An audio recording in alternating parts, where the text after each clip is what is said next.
அனைவருக்கும் நற்புலரி. 2023 மிகவும் சிறப்பாக அமைவதற்காக எடுக்கப்பட்ட ஒரு புதிய முயற்சி. 2024 தொடர்ந்தது. 2025 தொடர்கிறது. தினமும் காலை 5:27 6:15 மணி வரை நடைபெறும் இணையவழி இணையபயிற்சி நற்புலரி. 9th சென்ஸ் ட்ரெயின்சன்ஸ் கன்சல்ட்ஸ் மற்றும் ரோட்டரி கிளப் ஆஃப் நாகப்பட்டினம் இணைந்து நடத்தும் இந்த இணையவழி இணையபயிற்சி ஒவ்வொரு மாதமும் ஒவ்வொரு தலைப்பு, ஒவ்வொரு நாளும் ஒவ்வொரு பயிற்றுனர். அந்த வகையில் இந்த மாதத்தின் தலைப்பு குட் பேட் அக்லி GBU. இந்த தலைப்பின் கீழ் ஒவ்வொரு நாளும் ஒவ்வொரு ஆளுமே மிகச்சிறப்பாக தங்கள் கருத்துக்களையும் அனுபவங்களையும் வழங்கி வருகின்றனர். அந்த வகையில் இந்த மாதத்தின் நிறைவான நாள் இன்றைய நாள் பயிற்றுனர் நம் அனைவருக்கும் பரிச்சயமான நபர். அவரை பற்றிய ஒரு சிறிய அறிமுகம். ஒவ்வொரு மாதமும் மாதத்தின் நிறைவாக வழங்கக்கூடிய பயிற்சியை வழங்கக்கூடிய ஒரு பயிற்றுனர், பேச்சாளர். இவங்க ஒரு தொழில் முனைவோர். இவங்க ஒரு குடும்பத் தலைவி, தொழில் முனைவோர். இது மட்டும் இல்லாமல் தன்னை சார்ந்து இருக்கக்கூடிய அந்த குடும்பத்தில் இருக்கக்கூடிய அனைத்து குடும்ப உறுப்பினர்களுக்கும் தொடர்ந்து தன்னால் முடிஞ்ச அளவு நிறைய சப்போர்ட் தொடர்ந்து பண்ணிகிட்டு இருக்காங்க. இவங்களுடைய எண்ணம் எப்படி ஒரு குடும்பத்துக்கு ஒரு சப்போர்ட் பண்ணுறாங்களோ அதே மாதிரி இந்த குடும்பங்கள்லாம் நிறைந்த இந்த சமூகத்துக்கும் சப்போர்ட் பண்ணக்கூடிய ஒரு நல்ல எண்ணம் கொண்டவங்க. தொடர்ந்து நிறைய சமூக காரியங்கள் பண்ணிகிட்டு இருக்காங்க. இது மட்டும் இல்லாமல் பிஸ்னஸில் ஒரு இன்டர்நேஷ்னல் கம்பெனியை ஃப்ரான்ச்சைஸி எடுத்து மிக சிறப்பாக பண்ணிகிட்ருக்காங்க. நற்புலரி ஆரம்பிக்கப்பட்ட காலத்திலேருந்து தொடர்ந்து நற்புலரியில் பயணிச்சிட்டு இருக்காங்க. அது மட்டும் இல்லாமல் நற்புலரி மிக சிறப்பாக செயல்படுவதற்கு சப்போர்ட்டாக இருக்கக்கூடிய நிறைய நல்ல உள்ளங்களில் இவங்களும் ஒருத்தவங்க. நற்புலரியின் ஒருங்கிணைப்பாளர்களில் முக்கியமான நபர்கள் இவங்களும் ஒருத்தவங்க. இப்படி நிறைய விஷயங்கள் சொல்லிக்கிட்டே போகலாம். இப்படி பல நல்ல விஷயங்களுக்கு சொந்தக்காரரான இன்றைய ஆளுமை எம் சுமதி மேடம் அவர்களை அறிமுகப்படுத்துவதில் நற்புலரி பெருமிதம் கொள்கிறது. Ma'am, this floor is yours. Please welcome ma'am. You can start ma'am. Thank you so much sir. Sir, என்னுடைய ஃபேஸ் வாய்ஸ் ஆடிபிளாக இருக்கா? எஸ் மேம், இருக்கு மேம். தேங்க்யூ.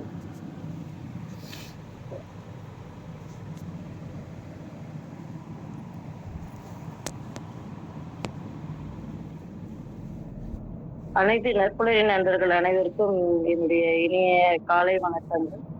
ஸோ ரொம்ப ஹாப்பியாக இருக்கேன். கிட்டத்தட்ட நான் 29 days செஷனுக்குள்ளே வர முடியல. ஸோ நேற்று தான் நான் செஷனுக்குள்ளே சார் என்ன சொல்கிறாரு, செஷன் தலைப்புடைய என்ன பார்க்கலான்னு சொல்லிட்டு வந்தேன். நான் வேற ஒரு ப்ரோக்ராம் பண்ணிக்கிட்டு இருக்கிறதுனால என்னால் அந்த செஷனுக்குள்ளே வர முடியல. அது என்னுடைய ஓன் ப்ரோக்ராம். ஸோ இப்போ கூட ஒரு 1/2 hour செஷன் நான் முடிச்சுட்டு தான் இதில் வரேன். ஏன்னா அது என்னுடைய கடமை அப்படின்னு நான் எடுக்கும்போது அதை நான் கரெக்டாக பண்ணணும். அதை நான் பண்ணாமல் தான் சரியா இருக்காது இல்லையா? அதனால நான் ஒரு 1/2 hour செஷன் எடுத்துட்டு இதை ஹேண்ட் அவுட் பண்ணிட்டு நான் இந்த செஷன் எனக்கு வந்திருக்கேன். ஸோ கரெக்டான நேரத்தில் ஜாயின் பண்ணணும் அப்படின்றதுக்கு நான் ஸ்ரீதர் சாருக்கு மறுபடியும் கால் பண்ணி கேட்டேன். சார், 5:27 கரெக்டாக ஜாயின் பண்ணிடுறீங்களா? இது முன்ன பின்ன ஆகுமானா? இல்லை 5:27 சார் கரெக்டாக பண்ணிடுவாரு. உள்ள வந்துட்டாரு மேடம்னாரு. சரி, உடனே நான் உள்ள வந்துட்டேன். ஏன்னா நம்ம எடுத்த ஒரு விஷயத்த நம்ம கரெக்டா பண்ணாதான் நமக்குன்னு ஒரு இடம் இருக்கும். நம்ம சொல்லக்கூடிய அளவுக்கு ஒரு இடம் இருக்கும் இல்லையா? அவங்கன்னா கரெக்டா இருப்பாங்க அப்படின்னு சொல்லக்கூடிய அளவுக்கு ஒரு இடத்த உருவாக்கி கொடுக்கறது கூட ஒரு குட்டான ஒரு நல்ல விஷயமா நான் சொல்றேன். ஸோ எனக்கு சொல்லி கொடுத்த விஷயம் நம்ம கொஞ்சம் காலதாமதமா போக வேண்டிய சூழ்நிலை ஏற்பட்டா கூட அந்த எக்ஸ்கியூஸ் கேட்டு அந்த காலதாமதத்துக்குள்ள நம்ம போய் சேர்ந்துடணும். அந்த சொல்லிடணும், நான் வரேன், தாமதமா வருவேன் அப்படின்ற ஒரு விஷயத்த கூட நம்ம சொல்லிடணும்.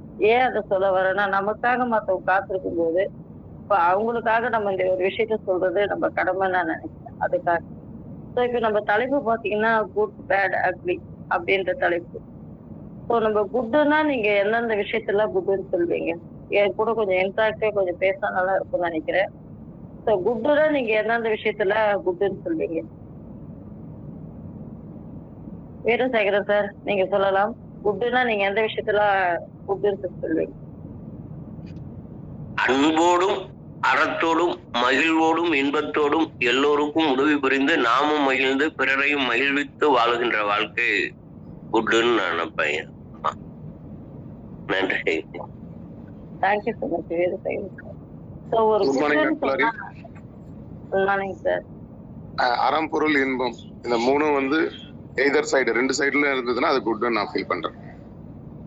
Thank you so much sir Naveeri sir. So அப்போ குட்ன்றது அறம் பொருள் இன்பம் நம்ம திருவள்ளுவரே ஒரு குட் வந்துட்டாரு. ஸோ இதெல்லாம் எங்க இருக்கோ போத் சைடு 2 சைடு இருந்துச்சுன்னா அதுதான் ஒரு குட்னு நான் ஃபீல் பண்றேன் அப்படின்னு சொல்றாரு.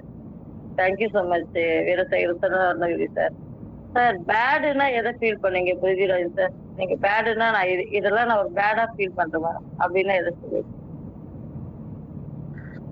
இருவருக்கு செய்வதை பேட் என்று கூறலாம். ஓகே நல்ல செயல்களை குட் என்று கூறலாம். Thank you sir. மேம், நமக்கு எப்படியோ அது வேற. மற்றவர்களுக்கு வந்து ஒரு தீங்கு தர்றது மாதிரி ஒரு விஷயம் இருந்தா மற்றவர்களுக்கோ மற்ற உயிரினங்களுக்கோ உயிரற்ற பொருளுக்கோ அந்த பிரபஞ்சத்துக்கோ இயற்கைக்கோ தீங்கு தரக்கூடிய ஒரு விஷயத்த வந்து நம்ம எக்ஸிக்யூட் பண்ணும்போது நடக்கும்போது அது வந்து நம்ம பேடா ஃபீல் பண்றோம். ஓகே. ஸோ நம்ம வந்து நம்ம ஒரு உயிரினத்தை கூட நம்ம வந்து ஒரு தீங்கு பண்ணக்கூடிய ஒரு விஷயமா இருந்துச்சுன்னா அதை நான் பேடா ஃபீல் பண்றேன் அப்படின்னு சொல்லியிருக்கேன். Thank you so much sir. நம்மளால ஒத்துக்க முடியாத விஷயங்கள் எல்லாமே பேடா தான் ஃபீல் பண்ணுவோம். நம்மளால ஒத்துக்க முடியாத விஷயங்கள் எல்லாமே நம்ம பேடா தான் ஃபீல் பண்ணுவோம். இது ஒரு விஷயம் தான். ஏன்னா நம்ம மனசு அதை அக்செப்ட் பண்ணாது. ஐயோ இது நமக்கு வந்து பிடிக்காத மாதிரி ஒரு ஃபீல் ஆகும். அந்த விஷயம் நமக்கு ஒரு பேடா தான் ஃபீல் பண்ணுவோம் சொல்லியிருக்காரு. Super sir. ஸோ சரி ரமேஷ் சார், அக்லின்னு சொன்னா நீங்க எதை ஃபீல் பண்ணுவீங்க? இதை பார்த்தாவே எனக்கு அப்படி இருக்கு மேடம் அப்படின்ற மாதிரி ஒரு அக்லின்னா எதை ஃபீல் பண்ணுவீங்க? ரொம்ப மோசமான ஆளால கூட ஒத்துக்க முடியாத விஷயங்கள் எல்லாம் அக்லியா ஃபீல் பண்ணுவோம். ரொம்ப மோசமான விஷயங்களை கூட ஒத்துக்க முடியாத ஒரு ஆளால இல்ல நம்ம ஒரு நல்லா இல்லாத ஆள் அப்படின்னு நம்ம ஒரு தரம் பிரிக்கிறோம். ரொம்ப நல்லா இல்லாத ஆள் கூட ஒத்துக்க முடியாத நிகழ்வுகள் எல்லாம் அக்லி அப்படின்னு ஃபீல் பண்ணலாம். Okay okay thank you so much sir. அருவருக்கத்தக்க செயல்கள் அப்படியும் அக்ரி என்று நினைக்கிறேன். Super Damodaran sir, super. Lakshmanan sir, நீங்க அக்லின்னு எதை சார் ஃபீல் பண்ணுவீங்க? விரும்பத்தகாத, அதாவது மிக மோசமான விஷயங்கள் எல்லாமே வந்து அக்லி வகையை தான் சேரும். குறிப்பா சம்பவங்களா சொல்லணும் அப்படின்னு சொன்னா இப்ப சமீபத்துல ஒரு அண்ணா பல்கலைக்கழகத்துல ஒரு சம்பவம் நடந்தது. அது வந்து பேடா அப்படின்னு கேட்டீங்கன்னா என்ன கேட்டீங்கன்னா அது அக்லி அந்த கேட்டகரியில தான் நான் சொல்லுவேன். மாணவிக்கு நடந்த துயர சம்பளம் கொடுமையான சம்பவத்தை எந்த கேட்டகரியில நம்ம வைப்போம் அப்படின்னு சொன்னா அதை வந்து அக்லி அப்படின்றத நான் ஒரு உதாரணமாவே எடுத்து சொல்ல விரும்புகிறேன். Okay thank you so much Lakshmanan sir. நான் ஷேர் பண்றேன். இப்போ போக்சோன்னு ஒரு சட்டம் பாஸ் பண்ணிருக்கிறாங்க இல்லையா? ஒரு அந்த மாதிரி ஒரு சட்டம் பாஸ் பண்ற அளவுக்கு ஒரு சமூகம் போனதே ஒரு அக்லியான ஒரு விஷயம் அப்படிங்கிறது தான். அந்த நிர்பந்தத்துக்கு நம்ம வந்ததே அக்லி. கண்டிப்பா கண்டிப்பா.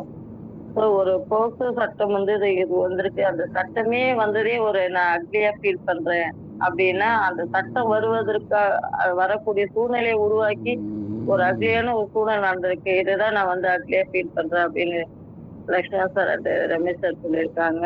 கண்டிப்பாக சமூகம் இன்னைக்கு பல சீர்கேடுகளை சந்திச்சுட்டு இருக்கு. இதையெல்லாம் நம்ம அக்லியா தான் நம்ம ஃபீல் பண்ண வேண்டிய சூழ்நிலையை இன்னைக்கு நம்ம தலை கொடுத்துருக்கோம். ஸோ அந்த நேரத்துல இந்த தலைப்பை கொடுத்துருக்காங்க குட் பேட் அக்லி.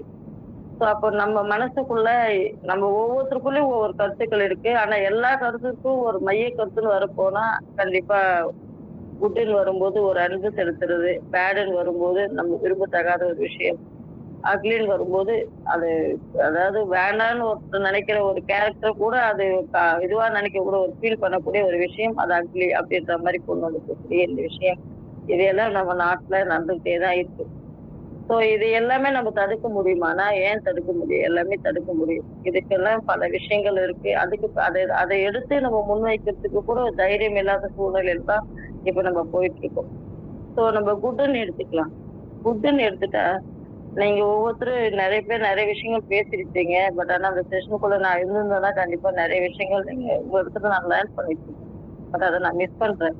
ஒருவேளை அவரு எல்லாமே அப்லோட் பண்ணியிருந்தாருன்னா கூட நான் அப்போ போய் செஷனுக்குள்ள எப்போ நான் ஃப்ரீயா இருக்கணும் அப்போ கூட பார்த்துருப்பேன். அவரே இன்னும் அப்லோட் பண்ணவே இல்லை. அதனால என்னால அதை பார்க்க முடியல. ஸோ ஃபர்ஸ்ட் ஆஃப் ஆல் உங்க எல்லாரையும் நம்ம இதுல வெல்கம் பண்றேன். இந்த இவ்வளவு விஷயங்களை நீங்க சொன்னீங்க. அதுக்காக உங்களுக்கு ஒரு பாராட்டுக்கள். நிறைய எண்ண குமுறல்கள் உங்களுக்குள்ள நிறைய பேர்கிட்ட இருக்குன்றதை இதை நான் புரிஞ்சுக்கிறேன். ஏன்னா நமக்குள்ளேயும் இருக்கக்கூடிய ஒரு ஸ்பார்க் சொல்லுவாங்களா, அது மாதிரி உங்களுக்குள்ளேயும் நிறைய விஷயங்கள் வந்து குளிர்வித்துட்டு இருக்கு. எதிர்த்து தாக்க முடியாத அளவுக்கு மனவேதனைகளை கொடுத்துட்டு இருக்கு. இவ்வளவு விஷயங்களே நம்ம ஒரு நியூஸ் பேப்பர்ல பார்க்கும்போது, ஒரு செய்தித்தாள்ல பார்க்கும்போது, டிவியில பார்க்கும்போது, இப்பெல்லாம் மொபைல்ல வந்தாச்சு. உடனுக்குடன் நோட்டிபிகேஷன் மாதிரி வர ஆரம்பிச்சு. அதெல்லாம் பார்க்கும்போது கண்டிப்பா ஒரு பேரண்டா, ஒரு சமூக ஆர்வலரா, ஒரு நல்ல மனிதரா நிறைய குமுறல்கள் நமக்கு வந்துகிட்டே இருக்கு. ஸோ இப்படி பார்க்கும்போது இந்த குட்ன்ற கேரக்டருக்கு எனக்கு ரொம்ப பிடிச்ச ஒரு நபர். அவர் பார்த்தீங்கன்னா வாழ்க்கையில கஷ்டங்களை அனுபவிக்காத நபர்கள், கஷ்டங்களை யார் அனுபவிக்கிறாங்களோ அவர்கள் தான் பிற்காலத்திலே நல்ல மனிதர்களாக உருவாகிறார். தன்னுடைய சின்ன சின்ன வயதிலே பாத்தீங்கன்னா தன்னுடைய தகப்பனை இழந்து விடுகிறார். ஸோ அவர் வந்து இலங்கையிலிருந்து கும்பகோணத்துக்கு இடம்பெயர்க்கிறார்கள் அவங்க தாயாரோட. அவங்க அம்மாவுக்கு வேற வழி இல்லை. பிள்ளைங்களுக்கு வேலைக்கு அனுப்பியே ஆக வேண்டிய சூழ்நிலை. அந்த குடும்பத்தை தூக்கி நிறுத்துவதற்கு வேற சூழல் இல்லை. அப்ப அவங்க என்ன பண்றாங்கன்னா, பிள்ளைங்களை வந்துட்டு கும்பகோணத்துக்கு வந்துட்டு யோசிக்கிறாங்க ஏதாவது ஒரு வேலைக்கு அனுப்பணும்னு சொல்லிட்டு. அப்ப அவங்களுக்கு நெருக்கமான ஒரு நபர் ஒரு கம்பெனில வந்துட்டு வேலைக்கு எடுத்துன்னு சேர்த்தா உங்க பிள்ளையுடைய வாழ்க்கை கொஞ்சம் மாறும் அப்படின்னு சொல்றாங்க. ஒரு நாடக கம்பெனி. அந்த கம்பெனி பாய்ஸ் என்ற ஒரு நாடக கம்பெனி. அந்த நாடக கம்பெனில 2 நபர்கள் மட்டும் அனுப்பி நீங்க அந்த வேலையை பாருங்க. ஒவ்வொருத்தரும் ஒரு வேலை கொடுக்குறா. அதுல 2 பேர் மட்டும் அங்க போய் சேர்றாரு. ஸோ அந்த சிறு வயதுல போயிட்டு அவர் கொஞ்சம் கொஞ்சமா அந்த வசனங்கள், எப்படி பேசணும், நெளிவு சுழிவுகள் இதெல்லாம் கத்துக்கிறாரு. இதுக்கு வந்து ஒரு காலை ரத்னம்ன்றவர் வந்து பாத்தீங்கன்னா அவருக்கு அந்த நெளிவு சுழிகள்லாம் சொல்லி கொடுக்குறாரு. எப்படி பேசணும், எப்படி நடக்கணும், இந்த இடத்துல அந்த டைலாக் எப்படி ப்ரொசீட் பண்ண, இப்படின்னு எல்லா விஷயத்தையும் சொல்லி கொடுக்குறாரு. அப்படியே அவர் கொஞ்சம் கொஞ்சமா மாறி மாறி ஒரு இளமை பருவத்துக்கு வரும்போது அந்த கம்பெனி விட்டு இன்னொரு கம்பெனிக்கு போறாரு.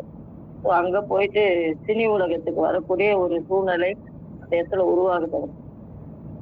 ஸோ அங்க போயிட்டு சின்ன சின்ன வேலைகள் நடிச்சிட்டு இருந்தவருக்கு ஒரு படத்துல இன்ஸ்பெக்டர் வேடம் கிடைக்குது. ஸோ அந்த இன்ஸ்பெக்டர் வேடம் கிடைச்ச உடனே அதுல அவர் வந்து நல்லா பண்ண ஆரம்பிக்கிறார். அதுக்கப்புறம் அவருக்கு நிறைய படங்கள், நிறைய நல்ல நல்ல வாய்ப்புகள் அவருக்கு வர ஆரம்பிக்குது. நல்ல ஒரு ஹீரோ லெவலுக்கு வந்துடுறாரு. 60 பாத்தீங்கன்னா ஒரு படம் கொடி கட்டி பறக்கிறது. ஸோ எந்த சூழ்நிலையில அரசியல்லையும் அவருக்கு ஒரு பக்கபலமா அந்த திரைத்துறையில இருக்கவங்களும் கூட அவருக்கு சப்போர்ட் பண்ணி, கலைவாணர் போன்றவர்களும் கூட இருக்கிறாங்க. அப்ப அவர்கள்கிட்ட இருக்கக்கூடிய அந்த ஆர்வம், அரசியல் மேல இருக்கக்கூடிய ஆர்வம், இன்னும் நிறைய பேர் இருக்காங்க. ஸோ அதை நம்ம சொன்னா அது அரசியலா போயிட வேணான்றதுக்காக நான் அதை சொல்றேன். ஸோ அவங்க வந்து அந்த சமூகம் மேல வச்சிருக்க அக்கறை இதையெல்லாம் பார்த்தோன்னே அவருக்கு ஒரு ஆர்வம் வருது. நம்மளும் சமூகத்துக்கு ஏதாவது செய்யணும்னு சொல்லிட்டு அவர் தன்னை ஒரு கட்சியில இணைச்சிக்கிறாரு. இணைச்சிக்கிட்டு ஒரு பெரிய லெவலுக்கு வந்து ஒரு நல்ல அறிஞரிடம் அவருடைய சிறந்த பண்புகளை கொடுக்கிறார்.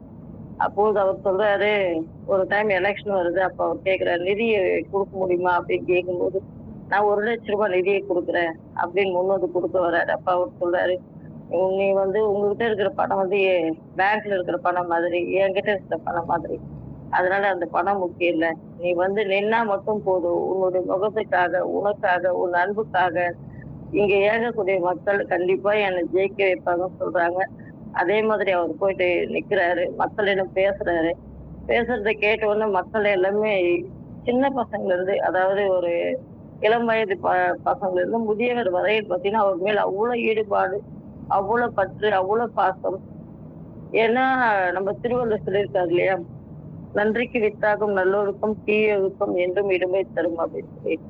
நல்ல ஒழுக்கம் இருந்துச்சுன்னா நல்ல அறிவு, நல்ல வந்து ஆன்மான்னு சொல்லுவாங்க. அது மாதிரி அது மட்டும் இல்ல, ஒழுக்கம் இருக்கிறதுனால அவருக்கு நல்ல மரியாதை, நட்பு, மகிழ்ச்சி கொடுக்கக்கூடிய ஒரு விஷயங்கள் இது எல்லாமே அவர்கிட்ட இருந்து கிடைச்சதால அந்த மக்கள் எல்லாம் அவர் சொன்னா கேட்கக்கூடிய அளவுக்கு அவர் வந்து அந்த துறையை வளர்த்து வச்சுக்கிட்டார்.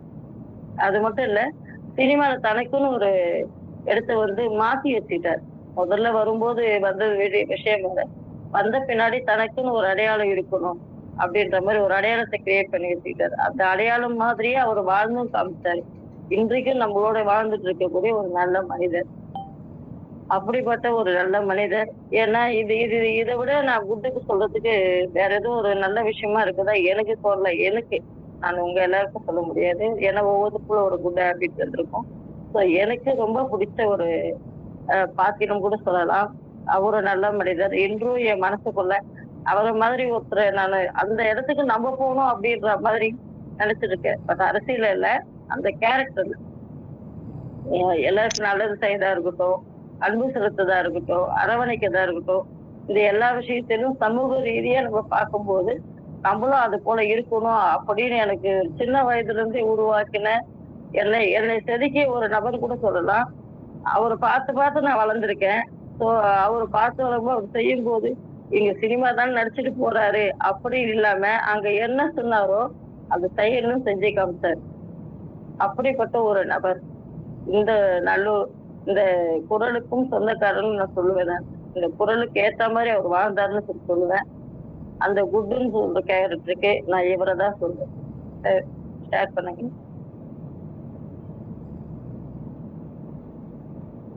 அடுத்த slide sir.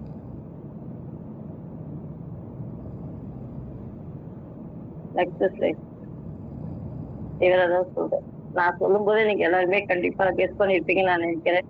So MG Ramachandran அவர்கள் கிட்டத்தட்ட தன் வாழ்க்கையில இளம் வயதுல படிக்க வேண்டிய வயதுல தன் தந்தை தவறிவிட்ட நேரத்துல தவறிட்டாரேன்னு சொல்லிட்டு அங்கேயே முடங்கி உட்காராம அந்த தாய் சத்யபாம் அவர்கள் தன் பிள்ளைங்களை இலங்கையிலிருந்து கூட்டிட்டு வந்து கும்பகோணத்துக்கு வந்து அங்க வந்து தன் பிள்ளைங்களை நாடக கம்பெனிக்கு அனுப்பி அவங்களுடைய பொருளாதார ரீதியா எல்லாமே டெவலப் ஆனாலும் கூட அந்த கஷ்டங்களை சுமந்து வாழ்ந்ததெல்லாம் என்னவோ தெரியல. அவர் ரொம்ப சிறந்த ஒரு மனிதரா வாழ்ந்தாருன்னு சொல்லலாம். இன்னைக்கு வந்து நிறைய பேருக்கு நம்ம பிள்ளைங்களுக்கு வந்து இந்த கஷ்டத்தை சொல்லி கொடுக்கறதே இல்லை. எல்லாமே ஈஸியா கிடைக்கிற மாதிரி தான் நம்ம பில்டப் பண்ணி நம்ம வளர்க்குறோம். காரணம் என்னன்னா அடிப்பட்ட மனிதர்கள் வந்து கண்டிப்பா சொல்லி கொடுப்பாங்க. நம்ம ரமேஷ் சார் தான் சொல்லுவார். நான்லாம் வந்து பாத்தீங்கன்னா என்ன செலவு பண்றேன், வரவு செலவு எல்லா கணக்கு வழக்குல எழுதி வச்சு பண்றேன் அப்படின்னா அவங்க பையனுக்காக அவர் கண்டிப்பா சொல்லி கொடுப்பாங்க. இதுல சில பேரண்ட்ஸ் இருக்காங்க எப்படின்னா நான் தான் கஷ்டப்பட்டேன், என் பிள்ளைங்களுக்கு எதையும் கஷ்டப்படக்கூடாது. அப்ப அந்த பணத்துடைய வேல்யூ அதுங்களுக்கு தெரியாது. அப்ப எப்படி அந்த பசங்க ஒரு நல்ல பசங்களா வளர முடியும்? ஸோ இவரெல்லாம் வந்து அடிப்படையிலே வந்து அந்த ஒரு வருமானம் கண்டிப்பா ஈட்ட வேண்டிய சூழ்நிலை. ஒரு நாடக கம்பெனிக்கு போய் நடிக்கும் போதெல்லாம் அவர் கனவுகள்லாம் எவ்வளவு தொலைச்சிருப்பாரு. அவர் கனவே இருந்திருக்காரு. அவர் எவ்வளவு படிக்கணும்னு நினைச்சிருப்பாரு, எப்படி ஆகணும்னு நினைச்சிருப்பாரு, எல்லாம் இருந்திருக்கும். இருந்தாலும் குடும்ப சூழ்நிலைக்காக அன்னைக்கு அவர் போயிட்டு அந்த நாடக கம்பெனில நடிச்சு அதுக்கப்புறம் கொஞ்சம் கொஞ்சமா அவர் டெவலப் ஆகி பொருளாதார ரீதியா பெரிய அளவுக்கு வந்து அவருக்குன்னு இன்னைக்கு ஒரு நம்ம சொல்லுவார்ல அடிக்கடி லட்சுமணன் சொல்லுவார், புரட்சி தலைவர் பொன்மனச்செம்மல் வந்து கொண்டிருக்கிறாரு. நாங்க ஏதாவது கால் பண்ணிட்டு வரோம்னு சொன்னா வராம போயிட்டோம்னா அப்ப அந்த வார்த்தையை சொல்லுவாரு. இந்த வார்த்தையை சொல்லி என்னம்மா இவ்வளவு நேரம் ஆச்சா வரதுக்கு அப்படின்னு சொல்லுவாரு. போன்ல பேச சொல்லுவாரு. அப்போ அந்த வார்த்தை வந்து இன்னைக்கும் அது மாதிரி எத்தனையோ பேர் மனசுல அந்த வார்த்தைகள் இடம் பெற்று இருக்குன்னா யோசனை பண்ணி பாருங்க. அவர் எப்படி நம்ம கூட வாழ்ந்திருக்காருன்னு சொல்லிட்டு.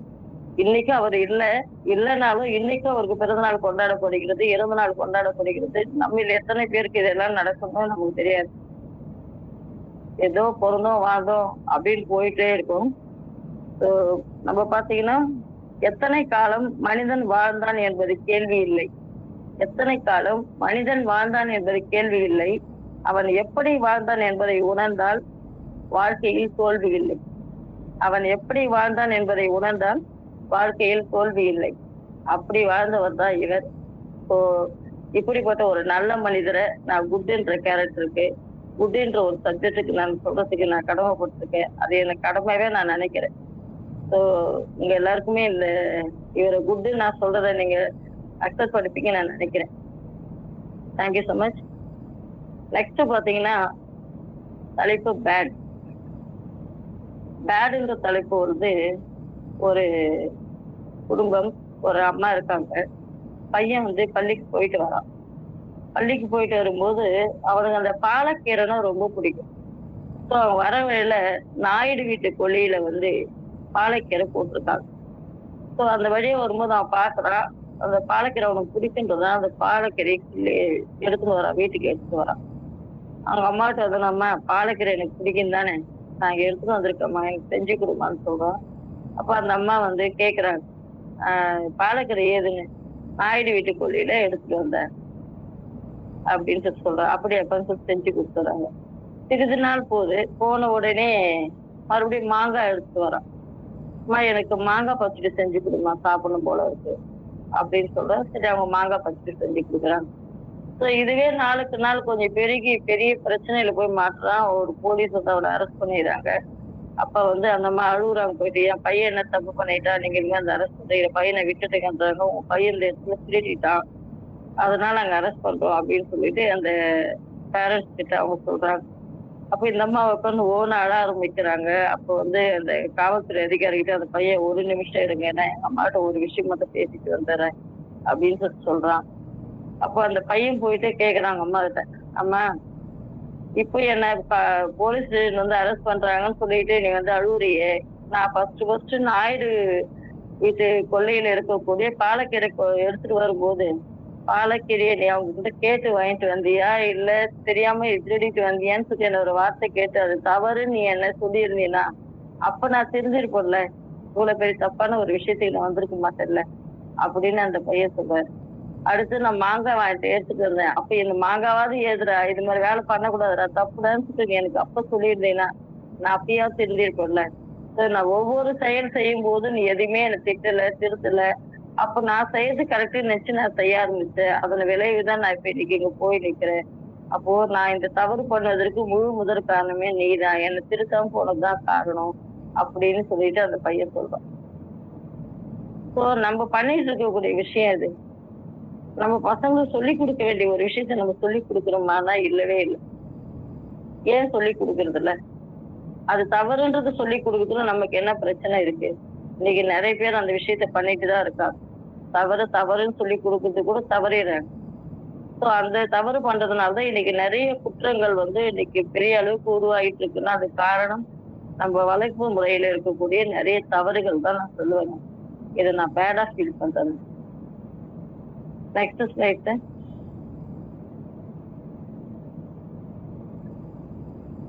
Sir next slide sir. இப்ப இந்த ஸ்லைடு பார்த்தோன்னு உங்களுக்கு என்ன தோணுது?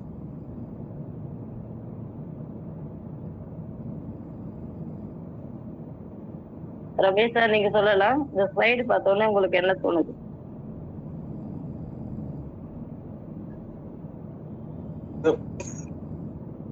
தோன்றதுக்கு என்ன இருக்கு இதுல? இது வந்து இது ஒரு ஆம்னி பஸ், இது ஒரு கம்பெனி பஸ்ஸா இருக்கலாம், ஒரு தனியார் பேருந்தா இருக்கலாம், இல்ல யாராவது பொதுவா ஜனங்களை ஏத்திட்டு போலாம், ஒரு எம்ப்ளாயி ஏத்திட்டு போலாம். காலேஜ் பஸ்ஸா இருக்கலாம், மஞ்சள் கலரா இருக்கறனால காலேஜ் பஸ்ஸா இருக்கலாம். Battery bus, college bus, battery bus மாதிரி. Okay, thank you so much sir. So இந்த ஒரு பஸ்ஸை வச்சு ஒரு பெரிய பிரச்சனை நடந்தது. அது யாருக்காவது தெரியுமா? இந்த பஸ் நம்ம இப்போ பார்த்தோன்னே கேட்டு நான் இது ஒரு பேருந்து. ஸோ உங்களுக்கு கேட்கும் போது நீங்க ஒவ்வொருத்தரும் ஒரு வாய்ப்பு சொல்றீங்க. இது ஸ்கூல் பஸ்ஸா இருக்கலாம், காலேஜ் பஸ்ஸா இருக்கலாம், இல்லை ஒரு வேலைக்கு கூட்டு போறக்கூடிய ஒரு ஆம்னி பஸ்ஸா இருக்கலாம், இப்ப இனி எதனா இருக்கட்டும். ஸோ ஏதோ ஒரு பஸ். ஆக மொத்தம் இது இத்தனை விஷயங்கள் அடங்கியிருக்கு. இந்த பஸ்ஸை வச்சு ஒரு பிரச்சனை பெரிய அளவுக்கு வெடிச்சது. அது என்ன பிரச்சனை சொல்ல முடியுமா? ஒரு பெண்ணை வந்து பலரும் ரொம்ப கொடுமையா இந்த பஸ் அது சாரி 3 பேர் எரிச்சு கொண்டுட்டாங்க பஸ்ல வச்சு. கல்லூரி 3 பேர் வச்சு எரிச்சு கொண்டுட்டாங்க. பெரிய கேஸ் ஆச்சு. இல்ல பஸ்ல நிர்பயா கேஸ் டெல்லியில வந்துச்சு. ஸோ நம்மளுடைய விவேகானந்த் சார் பாயிண்ட்டுக்கு வந்தாரு. நிர்பயா கொலை வழக்கு, ஒரு பஸ்ல வந்து ஒரு கொலை வழக்கு சம்பவமே உருவாகுச்சு. நம்ம பாக்குறதுக்கு ஒரு கியூட்டான ஒரு பஸ். நம்ம பசங்களை ஏத்திட்டு போவோம், காலேஜுக்கு ஏத்திட்டு போவோம், வேலைக்கு போகக்கூடியவங்க போகுவாங்க அப்படின்னு நினைக்கக்கூடிய ஒரு பேருந்து ஒரு பெரிய ஒரு கொலை வழக்குக்கு அது ஒரு ஆதாரமா போய் நின்னதுன்னு சொன்னா நம்புற மாதிரி இருக்கக்கூடிய ஒரு சூழ்நிலை உருவாக்கி இருக்குன்னா இங்க நடந்தது என்ன? ஒரு பெண்ணை வந்து அங்க அந்த பஸ்ல இருந்த அத்தனை பேர் பலாத்காரம் பண்ணி நிறைய கொடுமையான ஒரு விஷயங்களை பண்ணி நம்ம நினைச்சு கூட பார்க்க முடியாது. கண்ணை மூடி கண்ணு தோறதா அந்த சம்பவம் எல்லாம் அந்த நேரத்துல கிட்டத்தட்ட டிசம்பர் 16, 2012 நடந்துச்சுன்னு நினைக்கிறேன் சம்பவம். இன்னைக்கும் வந்து அது நம்ம கண்ணை விட்டு அகலாத ஒரு சம்பவம். இதற்கு காரணம் யார்? இந்த சம்பவம் நடப்பதற்கு காரணம் யார்? அந்த பேருந்தா, அந்த பேருந்தில் பயணித்த நபர்களா, அந்த பேருந்தில் ஏறிய நபரா, இல்லை அதுக்கு முன்னாடியே ஒரு கார்பெண்டரை ஏறி அடிபட்டு ஒரு ஸ்டேஷன்ல போயிட்டு அவர் சொல்றாரு, ஒரு புதுசா ஒரு பேருந்து ஒண்ணு சுத்திட்டு இருக்கு, இது போல என்ன அடிச்சு என்கிட்ட இந்த பணத்தெல்லாம் புடுங்கிட்டாங்க, நீங்க கம்ப்ளைண்ட் எடுங்க அப்படின்னு சொல்லும்போது, இது ஏன் டூரி ஸ்டேஷன்ல வரல, பக்கத்து டூரி ஸ்டேஷன்ல வருது, எனக்கு அதுக்கு சம்பந்தம் இல்லை அப்படின்னு சொன்ன காவல்துறை அதிகாரிகளை இதுல சம்பந்தப்பட்ட அத்தனை பேருடைய பேரண்ட்ஸும் காரணம்னு நான் சொல்லுவேன் மேம். நம்ம சொசைட்டியும் காரணம், நம்ம சொசைட்டில டிராவல் பண்ற நம்ம எல்லாரும் ஒருத்தரும் அதுக்கு காரணம்னு நான் சொல்லுவேன். இன்னொன்னு, சட்டத்திட்டங்கள் கடுமையா இருந்தாலும் ஏதோ ஒரு காரணத்தை சொல்லி தன்னுடைய கடமையை செய்யாம இருக்கக்கூடிய அத்தனை கல்பிரிட்ஸும் அதுக்கு காரணம் சொல்லுவேன். கண்டிப்பாக சார், எனக்கு அதுதான் தோணுச்சு. ஏன்னா ஒரு விஷயம் சொல்லுவேன், சட்டமோ எந்த ரூல்ஸும் எழுதப்படும் போதும் அதுல இருந்து இந்த மாதிரி கைவர்கள் தப்பிக்கிற லூப்லைன்ஸும் சேர்ந்து எழுதப்படுகிறதுன்றது என்னோட புரிதல். கண்டிப்பாக. அதாவது சட்டம் இருந்தாலும் சட்டத்திலும் சில ஓட்டைகள் இருக்கும். அந்த ஓட்டை வழியா அவங்க தப்பிக்கிறதுக்கு காரணம் அமைஞ்சிருக்குதுன்றது தான் இந்த விஷயமா நம்ம எடுத்துக்கலாம். ஸோ சட்டங்கள் ஒரு பக்கம் இருக்கட்டுங்க, சட்டம் ஒரு பக்கம் இருந்தாலும் பெண்களுக்குன்னு ஒரு பாதுகாப்பு சட்டங்கள்லாம் என்னதான் உருவாக்கப்பட்டாலும் பெண்களுக்கு பெண்களே பாதுகாப்பு உருவாக்கிட்டா மட்டும்தாங்க இந்த சட்டம் எல்லாம் கூட செயல்படுத்த முடியும். ஏன்னா பெண்களுடைய அமைப்பு அப்படி என்ன சொல்லுவாங்க, முள்ளு மேல சேலை போட்டாலும் சேலை மேல முள்ளு போட்டாலும் சேதாரம் யாருக்கு? புடவைக்குதான். ஸோ பெண் அப்படின்ற ஒரு அமைப்பு இருக்கிறதே வந்து ஆண்களுக்காக படைக்கப்பட்ட ஒரு அமைப்பா இருக்கு. ஸோ நம்ம பண்ணக்கூடிய ஒரு சின்ன சின்ன விஷயங்கள் கூட அவங்கள வந்து கவரக்கூடிய விஷயமா இருக்குன்னா அதையே நம்ம செய்யணும். ஸோ அந்த அம்மா அப்பாவுக்கு தெரியாதா, தான் பொண்ணு வந்துட்டு மிட் நைட்ல போறாங்க வராங்க டிராவல் பண்றாங்க விஷயம் பேரண்ட்ஸுக்கு தெரியாதா? அது தப்புன்னு அதை அவங்க சொல்லியிருக்க கூடாதா? அவங்க வந்து சொல்லும் போது அவங்க 2 பேர் ஃப்ரெண்ட்ஸ்ன்னு சொல்லியிருக்காங்க. ஆனா அவங்க வந்து பாத்தீங்கன்னா டாக்டருக்கு படிச்சுட்டு இருக்காங்க, மெடிக்கல் படிச்சுட்டு இருக்காங்க. இந்த பையன் ஐடில படிச்சுருக்கா. இதுல எங்க வந்து வரும் ஃப்ரெண்ட்ஷிப்பு? ஸோ ஏதோ ஒரு விஷயம் அவங்களுக்குள்ள இருக்கு. அது நம்ம பெருசா நம்ம ஆராய்ச்சி பண்ண வேணாம். ஆனா அதை பத்தி எடுக்கும்போது சொன்ன விஷயம், அந்த பெண் அந்த ஆணோடு நடந்துகிட்ட சில விஷயங்கள் உள்ள இருக்கிறவங்களுக்கு ஒரு விஷயத்தை உருவாக்குச்சு, அதனால அவங்க வந்து அதை தவறு பண்ணாங்கன்ற மாதிரி ஒரு கோலத்துல கொண்டு போனாங்க. உண்மை எது நமக்கு தெரியாது, பட் நமக்கு சொல்ற செய்தி தான். ஆனா அந்த நேரத்துல அவங்க டிராவல் பண்ண வேண்டிய அவசியம் என்ன? ஏன் இந்த படத்தை பாக்குறதுக்கு காலையில போய் பார்த்தா படம் பார்க்க முடியாதா? மதியானம் போய் பார்த்தா படம் பார்க்க முடியாதா? நைட்ல போய் பார்த்தாதான் அந்த படம் பார்க்க முடியுமா? அப்போ அந்த பேரண்ட்ஸ் எப்படி வளர்த்துருக்க? நான் இந்த இடத்துல நான் பேரண்ட்ஸ் எல்லாம் குறை சொல்லுவேன். அங்க சமூகத்தில் நடந்த அநியாயங்களுக்கு காரணம் நம்ம பேரண்ட்ஸ் தான். அதுல இருந்த அத்தனை பிள்ளைங்களுடைய அப்பா அம்மாக்கள் தான் சொல்லுவேன். நம்ம பிள்ளைங்களை வளர்க்கும் போதே உனக்குன்னு ஒருத்தி மட்டும் தான், மத்தவங்க எல்லாம் உங்களுக்கு சகோதரத்துவத்தோடு தான் நீ பழகணுன்ற உணர்வை நம்ம யாரும் சொல்றது இல்லை. இப்பெல்லாம் சோசியலைசேஷன் அதிகமாயிடுச்சு. நம்ம பிள்ளைங்க வந்து லவ் பண்றதுன்னு சொன்னாங்கன்னா உடனே அப்ரிஷியேட் பண்றது, சிரிக்கிறது, அது ஒரு பெரிய விழா மாதிரி பேச ஆரம்பிச்சிட்டேன். அது தவறுன்ற சில விஷயங்கள்ல நம்ம ஏன் எடுத்து சொல்ல மாட்டோம்? அந்த ஒரு பொண்ணோட அவர் நெத்திக்கு போறாரா? இன்னைக்கு நிறைய பாத்தீங்கன்னா லிவிங் டுகெதர்ல பாத்துட்டு நான் ஒரு டைம் போயிருந்தேன் சோழிங்கநல்லூருக்கு. என் ஃப்ரெண்டோட பொண்ணு அங்க இது பண்ணிட்டு இருந்தாங்க. சரி அதனால போன இடத்துல நிறைய அப்பார்ட்மெண்ட் மாதிரிலாம் இருக்கு. ஸோ இந்த பொண்ணு என் ஃப்ரெண்டோடைய பொண்ணு ஸ்டே பண்ணிருந்து ஆப்போசிட்ல ஒரு பில்டிங், சைட்ல ஒரு பில்டிங், ஒரு 3 போர்ஷன் இருக்குன்னு வச்சுங்க. பாத்தீங்கன்னா ஷார்ட் போட்டு அந்த பொண்ணுங்க போயிட்டு இருக்கு. சரி நான் ஹஸ்பண்ட் ஒய்ஃப் பொழுதுன்னு நினைச்சிட்டேன். அப்புறம் அந்த பொண்ணுகிட்ட கேட்டேன், மெட்டி கூட இல்லையா என்ன, இவங்க மெட்டி இல்லாம கல்யாணம் பண்ணிக்கிட்டா இல்லைன்னு. அப்புறம் அந்த பொண்ணு சொன்னா, இல்லைங்க ஆண்டி லிவிங் டுகெதர்ல இருக்காங்க. இதெல்லாம் ஒரு லைஃபா? இதை எப்படி பாக்குறதே எனக்கு தெரியல. அப்போ இவங்களை நம்பி வரக்கூடிய ஒரு ஒரு ஒரு புதுசா ஒருத்தர் வராரு, ஒருத்தருக்கு உங்களை பார்த்து கல்யாணம் பண்ணிட்டு போறாருன்னா அவர் வாழ்க்கை எப்படி இருக்குன்னு நீங்க நினைக்கிறீங்க? இப்ப இது போல தொடை தெரியுற மாதிரி ஒரு பெண் வந்து ஒரு ஆடை அணிஞ்சிட்டு போறாங்கன்னா அந்த ஆண்களுக்கு எப்படி இருக்கும்னு நினைக்கிறீங்க? அவங்களுக்கு ஒரு உணர்ச்சி வராதா? தவறு செய்வதற்கு அது ஒரு தூண்டுதலா இருக்காதா? நம்ம மூதாதையர்களை எதுக்கு பாரம்பரியமா ஒரு ஆடைகள் எல்லாம் கொடுக்க ஆரம்பிச்சோம்? சின்னதா வளரும் போது சின்னதா ஒரு ஃப்ராக் ரேக்லாம் போட்டு ஆசைப்பட்டதெல்லாம் போட்டு பார்த்தாங்க. அதுக்கப்புறம் ஒரு ஸ்கர்ட் போட்டு பார்த்தாங்க. அதுக்கப்புறம் ஃபுல் பாவாடை போட்டு நம்மள ப்ரொடெக்ட் பண்ணாங்க. அதுக்கப்புறம் பெரிய பொண்ணு ஆன உடனே ஒரு தாவணி கொண்டு வந்தாங்க. மேரேஜுக்கு அப்புறம் ஒரு புடவை கொண்டு வந்தாங்க. இப்ப சுடிதார்லாம் வந்து சுடிதார்லாம் சேஃப் தான், நான் அதை இல்லைன்னு சொல்ல மாட்டேன். ஆனா அந்த சுடிதாருக்கு மேல போட வேண்டிய ஒரு ஓனின்ற ஒண்ணு கொடுத்துருக்காங்களா, அது ஏன் நிறைய பெண்கள் போடுவதில்லை? அதை ஏன் எத்தனை பேரண்ட்ஸ் அது வந்து தவறு நீ போடாம போறதுன்னு சொல்லி கொடுக்கறது இல்லை. இன்னைக்கு எத்தனை மூலாதாரத்துக்கு காரணம் அதுதான். நான் ஒரு பெண்ணா இருந்தாலும் நான் இதை சொல்லதான் சொல்லுவேன். ஏன்னா பெண்ணுன்றதுக்காக நான் மூடி மறைச்சிட்டு போக வேண்டிய அவசியமே கிடையாது. உங்க பிள்ளைங்களுக்கு நீங்க ஏன் சொல்லி கொடுக்க மாட்டீங்கன்னு கேக்குறேன். இங்க இருக்கக்கூடிய ஆண்கள் தான் இப்படி இருக்காங்களே. இப்ப இருக்கக்கூடிய எல்லாமே நம்ம கூட முன்னெல்லாம் வந்து குடும்பம் வந்து பாத்தீங்கன்னா கூட்டு குடும்பமா இருந்துச்சு. அண்ணன் மாமா மச்சான் எல்லாம் ஒத்துமையா இருந்தானுங்க. அதை பாக்குற பார்வை வந்து தவறான ஒரு எண்ணத்துல பார்க்கப்படல. இன்னைக்கு அப்படி இல்லை, எல்லாம் தனித்தனியா இருக்கிறோம். இங்க தாய் மாமன் கிட்ட சேஃபா விடுறது கூட பயமா இருக்கக்கூடிய சூழ்நிலை.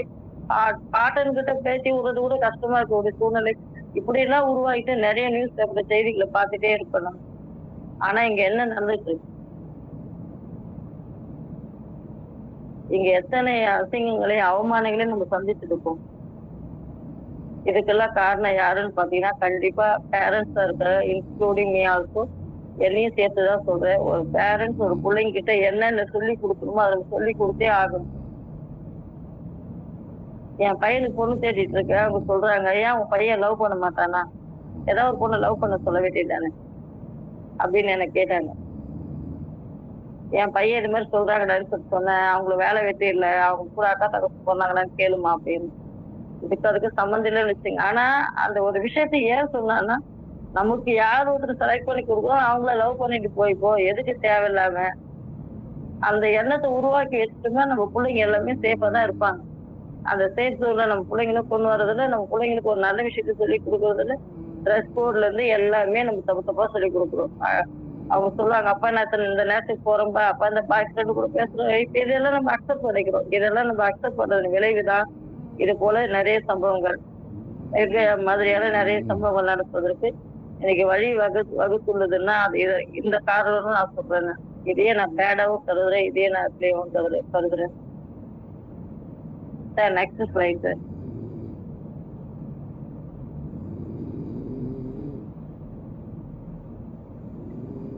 இன்னைக்கு இருக்கக்கூடிய சட்ட திட்டங்கள் பத்தி சொன்னீங்க. இன்னைக்கு நீதி தேவதையை தூங்கிட்டு இருக்கக்கூடிய சூழ்நிலை தான் இன்னைக்கு சட்ட திட்டங்கள்லாம் இருக்கு. காரணம் என்னன்னு சொன்னா, சார் சொன்ன மாதிரி சட்டங்கள் ஆளுவதும் சட்டங்கள் செய்வது பாலின பெண்கள் நடத்த வந்தோம்ன்ற மாதிரி அப்ப அந்த சட்டங்கள் செய்வதற்கான விஷயங்கள்ல இருந்துச்சு. இன்னைக்கு நமக்கு நிறைய சலுகைகள் கொடுக்கப்படுது. அந்த சலுகை துஷ்பிரயோகம் பண்றதன் விளைவா இன்னைக்கு சட்டத்துக்குள்ளேயே நம்ம போக முடியாத சூழ்நிலை. ஸோ நம்ம தேர்ந்தெடுக்கக்கூடிய ஒரு நபர் நல்ல நபர்களான்னு சொல்லிட்டு நம்ம தேர்ந்தெடுக்கிறதுக்கு நம்ம தயாரா இல்லை. அன்னைக்கு கொடுக்கக்கூடிய ஒரு 500 ரூபாய்க்காக நம்ம ஓட்டு போட தயாரா இருக்கோம். இது நம்மளுடைய கடமை. இந்த கடமைக்கு நம்ம ஏன் ஓட்டுக்காக காசு பார்க்கிறோம்? இன்னைக்கு நம்ம சரியான ஒரு ஆள் தேர்ந்தெடுப்போன்ற ஒரு எண்ணம் இன்னைக்கு மக்கள் கிட்ட இல்லவே இல்லை.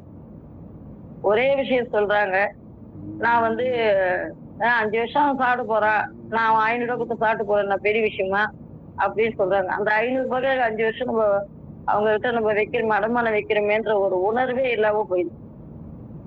மலேசியாவில் இருக்கக்கூடிய ஒரு நபர் இங்க ஓட்டு போடுறதுக்காக 2 லட்சம் 3 லட்சம் செலவு பண்ணிட்டு நம்ம நாட்டுக்கு ஓட்டு போடணும்னு அவருக்கு ஓட்டு இல்லை.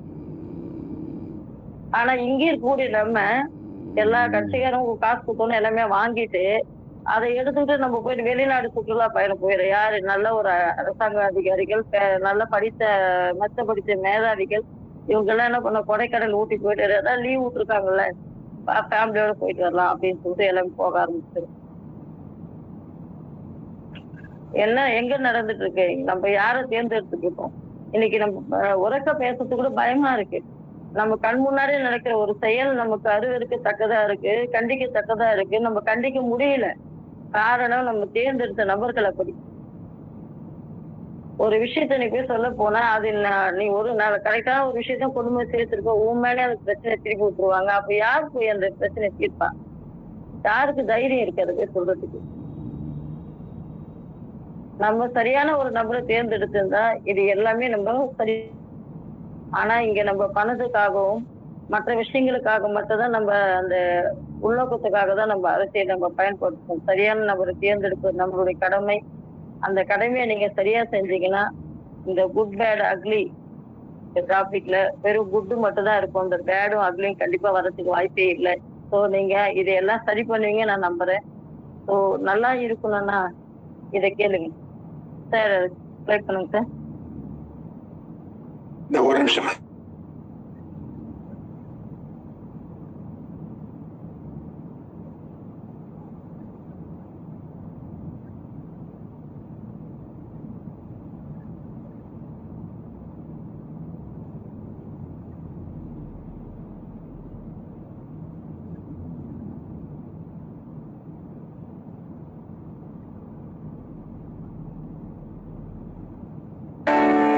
நீங்க நல்லா இருக்கணும், நாடு முன்னேற, இந்த நாட்டில் உள்ள ஏழைகளின் வாழ்வு முன்னேற.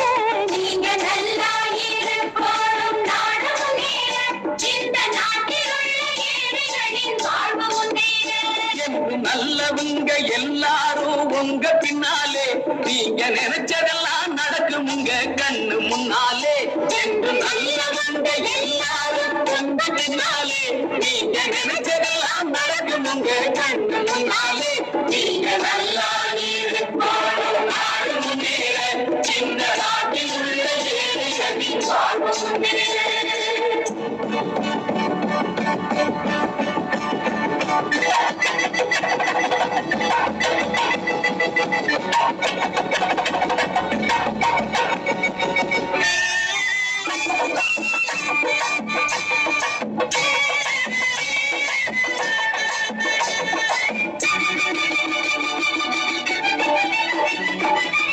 உழைக்கும் தோழர்களே ஒன்று கூடுங்கள், உலகம் நமது என்று சிந்து பாடுங்கள்.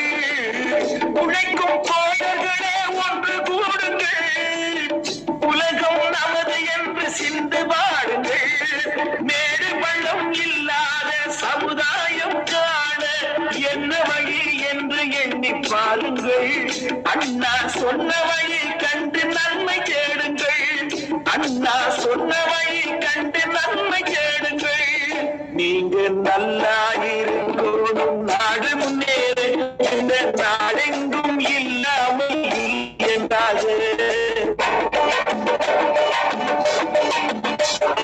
பாடுபட்டு கேட்க பொருளை கொடுக்கும் போதும் இன்பம், பாடும் ஏழு மலர்ந்த முகத்தை பார்க்கும் போதும் இன்பம். நாம் பாடுபட்டு கேட்க பொருளை கொடுக்கும் போதும் இன்பம், பாடும் ஏழை மலர்ந்த முகத்தை பார்க்கும் போதும் இன்பம். பேராசையாலே வந்த துன்பம் சுயநலத்தின் பிள்ளை, சுயநலமே இருக்கும் நெஞ்சில் அமைதி என்றும் இல்லை. ஸோ இது மாதிரி நீங்க எல்லாமே நல்லா இருக்கணும். கண்டிப்பா நல்லவங்களா இருக்கணும். நல்ல ஒரு அரசியல் தளத்தை உருவாக்கணும். இதுக்கெல்லாம் இருந்தா நம்ம எல்லாமே நல்லா இருப்போம். அது மட்டும் இல்ல, நம்ம கிட்ட இருக்கிறத மற்றவங்களுக்கு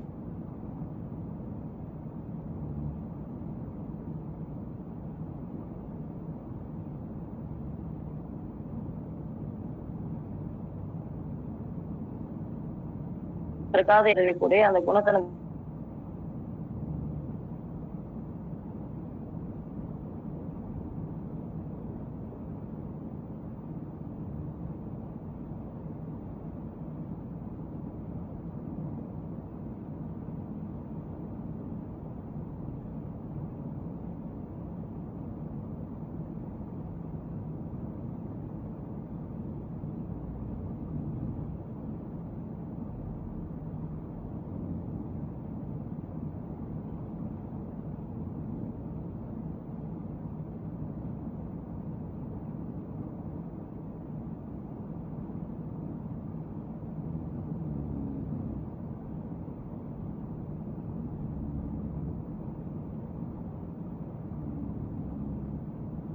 என்ன டெபினிஷன் நம்மள்கிட்ட கேட்டு, குட்னா ஒரு எம்ஜிஆர் அவர் எப்படி உருவாகி பல பேர் இன்னைக்குமே பேசுற அளவுக்கு உயர்ந்ததை குட்னு சொல்லி, பேடுன்ற விஷயம் பல விஷயங்கள் வந்து பேரண்ட்ஸ் வந்து சுட்டி காட்டுறது இல்லை, சுட்டி காட்ட தவறி விடும். சுகிசிவம் அவர்கள் ஐயா அவர்கள் சொல்லுவாங்க, பசங்கள்கிட்ட நல்ல பேர் வாங்கறதுக்காக ஒன்றும்